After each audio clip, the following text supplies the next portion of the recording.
That's manufacturing news. It didn't happen. Robert Mugabe, who's the chairman now, says when they met up in June in South Africa, that should be on the agenda. But it hasn't happened yet. And there are many voices within the AU that are resisting the idea that we should pull out of the ICC. The idea that the ICC is itself a foreign court, I find, let's say, disingenuous. Two reasons. First, one of the major reasons they give is that the ICC is foreign funded, or is funded mostly by the West. Well, the AU itself is foreign funded. It gets more than 60% of its revenue from the West and from China. Does that make it a tool of the West?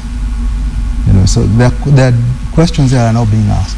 The second thing about the Malabo Protocol is that it specifically immunizes senior government officials from prosecution.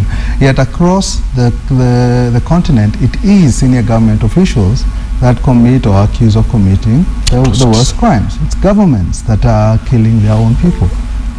So if we sit back and we say, well, we're going to form a court for the specific reason that our leaders are not going to be charged, then we're missing out on a huge chunk of the very people who commit these crimes.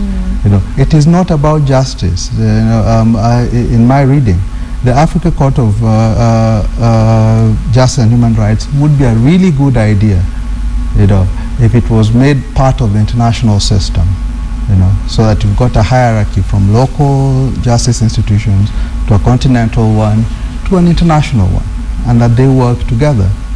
Okay. But this is being set up essentially to provide immunity, and they haven't been shy about saying this, to provide immunity to leaders sitting in office. And remember, African leaders, a lot of them tend to stay on in office. This will simply incentivize them more. If they think, if I get out, I'm going to be charged, you'll have many more changing constitutions refusing to step down. Okay. All right. Yeah, as you respond to that, and also touch on Geoffrey, the fact that he's broken down some of what the Malabo Protocol entails, what it in essence means going forward.